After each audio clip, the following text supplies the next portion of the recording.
So for hip hinging progressions, if you've got some low back pain and we're working on body weight hamstring and then loaded hamstring stuff, goes well for a lot of cyclists, runners, and just people with generalized low back pain. You would want to dial in this hip hinge and get that as part of your programming. So to start, a classic deadlift is going to be hinging from the hips, going down sort of like a typical hamstring stretch, just like this. This is if you're very inflamed, very good body weight version to start like this.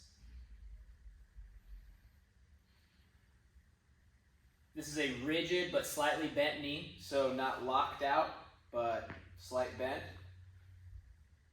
Reaching as far in as you can, trying to keep the low back nice and rigid, not rounding. This is rounded.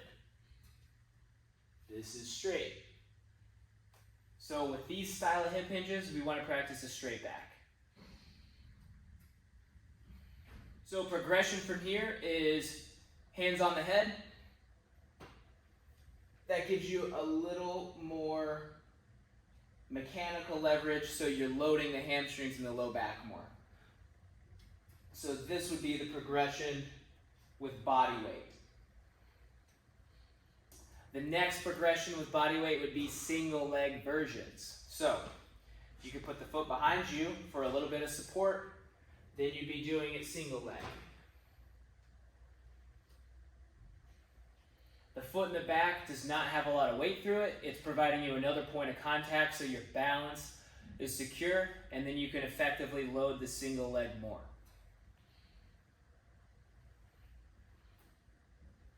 You want to progress it even further, it's just going to be leg off of the ground, and it'll try to hip hinge with you, staying in line with the torso.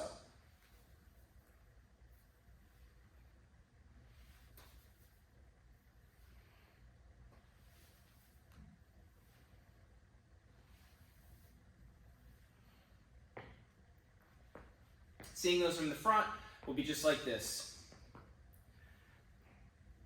Body weight hip hinge. Single leg version with support. 2 straight leg versions, single leg.